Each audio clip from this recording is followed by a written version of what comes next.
Hey y'all, I'm back today and I'm going to share something that I said I would never share at one time, but I've received several requests for this recipe and how to make it, so I'm going to show you how to do it. It's not really that this recipe is really hard, it's just a little time consuming. And it's something that a lot of people don't make a whole lot anymore, I don't think. However, I was raised on this dish, especially around the holidays, Thanksgiving and Christmas. And then my family just enjoys it so much that I make it during the year also. I don't wait until a holiday to make them. So if y'all are ready, today we're going to make some chicken and dumplings. Now, I normally start with 5 or 6 chicken thighs. You can use chicken breast, but in my opinion, the chicken breast doesn't have as much flavor as the dark meat chicken, like the thighs and the legs, especially when it comes to making this dish. And I just cover them with water. I start with a little bit of salt and black pepper, because what I'm doing is I'm making the chicken broth for the dumplings. I put a little bit of garlic powder. You don't want to overdo it because that's a powerful seasoning. But this is the main seasoning, in my opinion, that you must have to make this taste as good as it can taste. And I use chicken powder, or you can use the chicken cubes, which I didn't know I had, or I wouldn't have bought the powder. But each one of these cubes equals to 1 teaspoon of this powder. Of course, I fight with the little wrappers every time I try to unwrap the cubes. So when I saw this powder in the grocery store, I just got it instead. So we're going to use 5 teaspoons of chicken powder, or if you have the cubes, we'll use 5 cubes.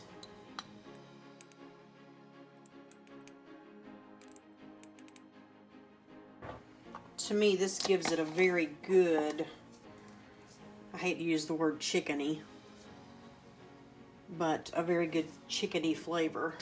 I also like to put a little bit of onion powder.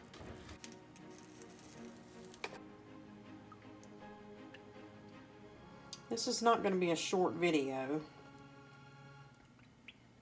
because I want you to actually see the process. And what I'm just going to do now is I'm going to boil this chicken until it is good and done. And then this stuff here will mix a little better once it starts to boil.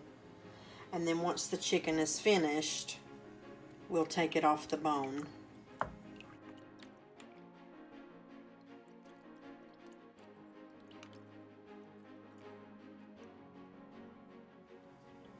Okay, the seasonings are starting to blend well with our water. So we'll bring this to a boil and we'll get the chicken done, and I'll check back with y'all in just a little bit. Okay, my chicken is done, so I'm going to take it out and put it in a separate bowl so that it can cool just a little bit before I remove it from the bone.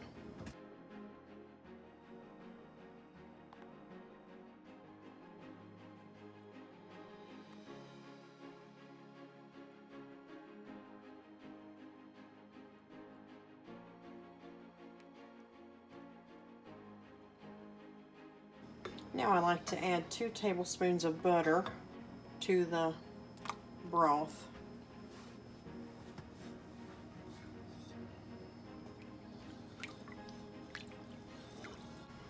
And next I add what I like to call my secret ingredient, I guess it ain't a secret anymore, is it?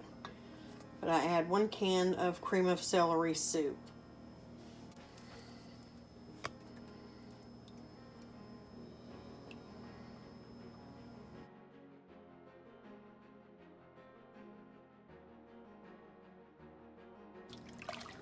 I just stir it until both of these are mixed good. And this is the point where you can taste the broth and see if you need any more salt or pepper or anything like that.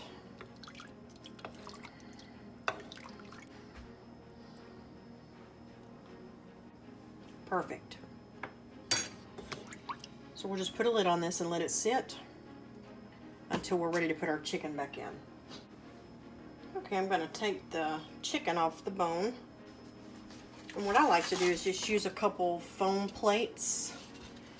One for the throwaway, like the bones and the skin, and then one for the chicken.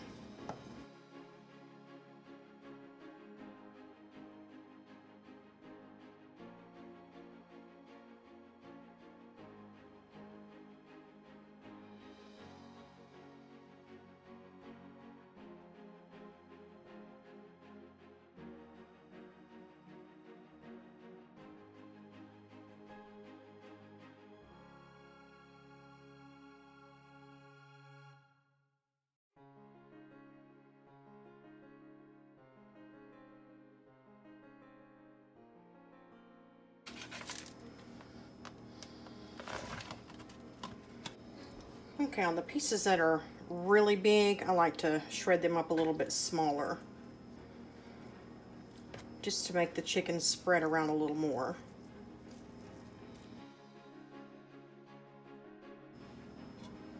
Now I'll go ahead and add this chicken back into my chicken broth. Just dump it all. By putting the chicken in, this settles to the bottom, and this will help your dumplings to keep from scorching, hopefully. Okay, now it's time to mix up the biscuit dough. I start with 4 cups of self-rising flour. Yes, you have to use self-rising flour for this. You don't have to pre-sift it. Most flours come pre-sifted anyway, but I don't sift mine. To this self-rising flour, I'm going to add a 1/2 cup of all vegetable shortening and 2 tablespoons of butter.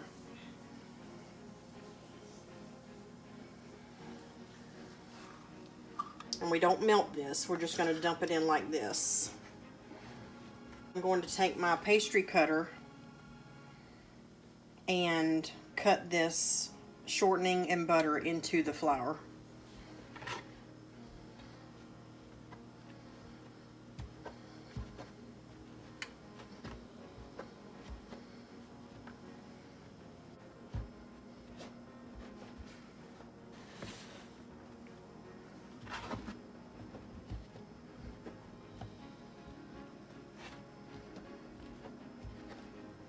Now, if you don't have a pastry cutter, you can use a fork or 2 forks side by side. Either way, it will basically do the same thing.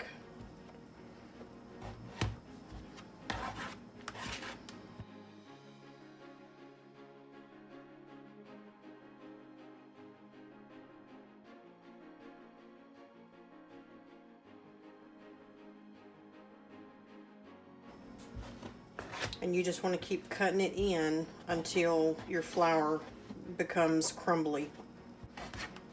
Okay. As you can see, this has a little bit of a crumbly consistency to it. This just means that all of the shortening and the butter has been cut into the flour. Now I've got 2 cups of milk. And it may or may not take all of this, but we're going to start with most of it. and then we'll add more if we need it.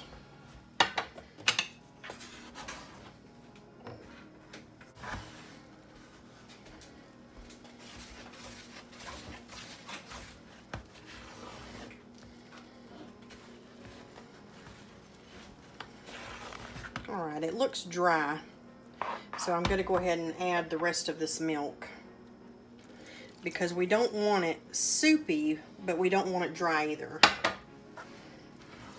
We want it a little more wet than if we were making biscuits.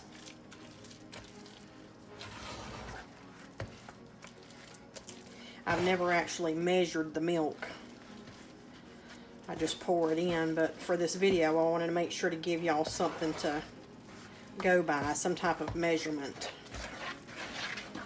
And I just stir it with a spoon. It's a little bit wetter than what I would like. Matter of fact, I'm just gonna add a little bit of flour in here. So it'll take about maybe 1 3/4 cup milk.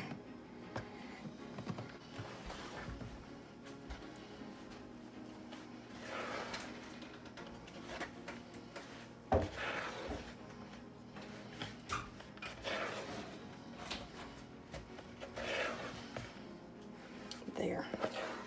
That's just right. It ain't too runny, but it's not too dry either. That's the best way I can explain it. What I do is start by heating up the broth that we made earlier, and then I take 2 spoons. I guess they're called tablespoons. They're the bigger size spoons. And I just spoon the dough like this into the pot. Now, before anybody says that I'm doing this wrong, that I'm supposed to roll them out, blah, blah, blah, this is how I do it. And this is how it is requested that I do it when everyone wants me to make these dumplings for them. This is the way my mama would make them quick. And this is the way her mama would make them quick.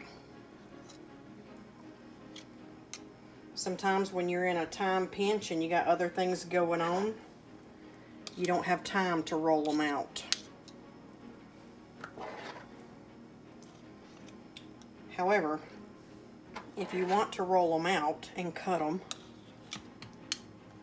then you would definitely want to make this biscuit dough a little bit thicker. And then flour your surface and roll the dough out thin, and then could cut it in strips.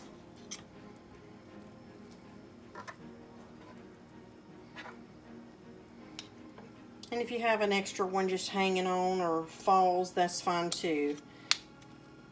They're all going to be different sizes, and that's fine. You definitely want to make sure that the heat isn't too high, because if they're boiling too hard, then they could stick or they could cook to pieces. If I had to compare my chicken and dumplings to some that people have probably had before, I would say these are a lot like Cracker Barrel, except mine taste better. And if you're not from the United States, Cracker Barrel is a Southern style restaurant that we have here in Georgia. But like I say, my chicken and dumplings, honestly, in my opinion, and the opinion of those around me that have eaten them, are better than Cracker Barrel's. What I do when I get the top full like this, you can see it bubbling right here. I just take a spoon. Matter of fact, I don't want to use this spoon. I'll use this one. And I just press them down into the juice a little bit.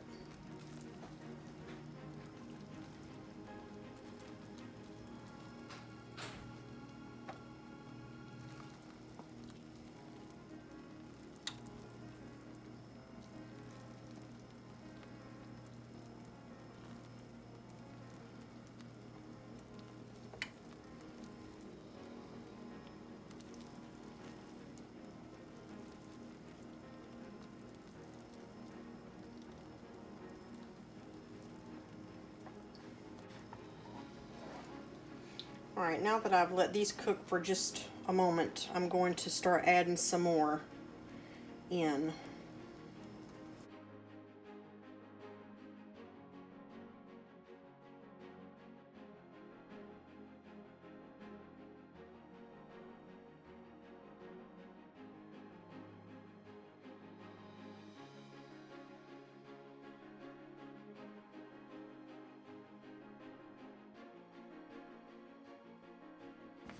Okay. I'm going to try to get these to sink down a little bit.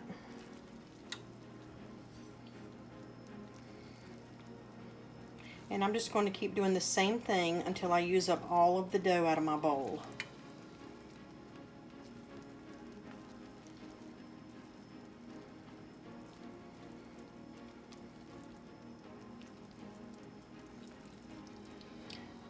I don't know how the weather is where you are, but normally I like to make these when it's cold outside.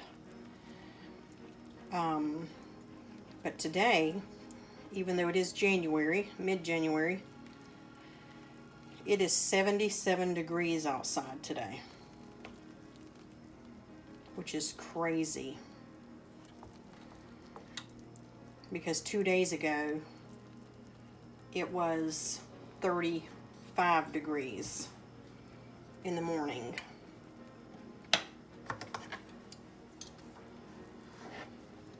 Weather just can't make up its mind.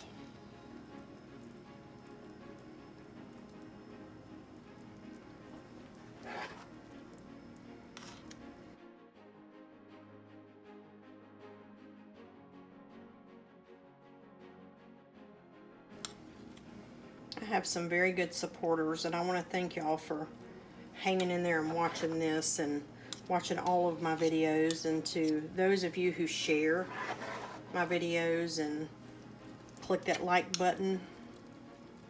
I truly appreciate it.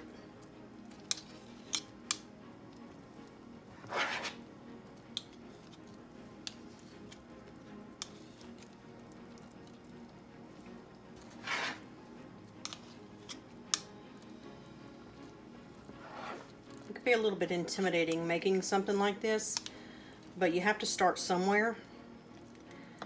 So if you like chicken and dumplings, or you think you'd want to try it, I'd give it a go.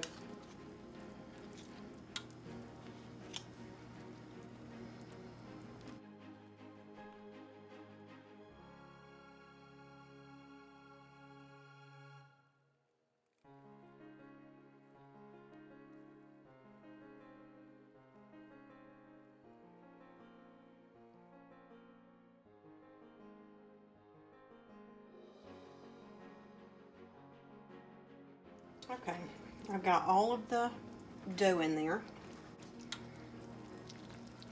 As you can see, the pot is really full, but that's okay. Some of them will break up, and some of them will stay really big, and that's fine too. Because what we're going to do is we're just going to put the lid on this,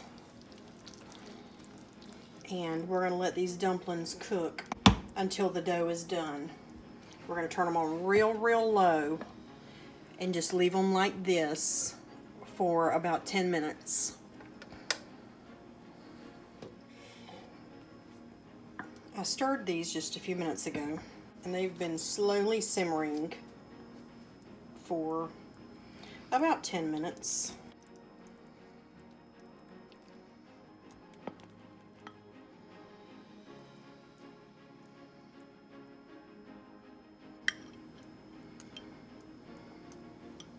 I'm going to cut one of these open so that you can see the inside. Or I'm going to try to. There, can you see that? Like biscuit.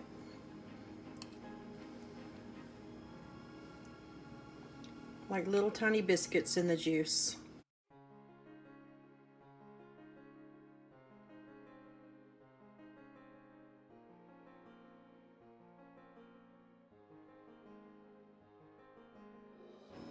And that is my chicken and dumplings. Thank y'all so much for watching. Please like this video and share it, and subscribe if you haven't already. And I'll see y'all next time.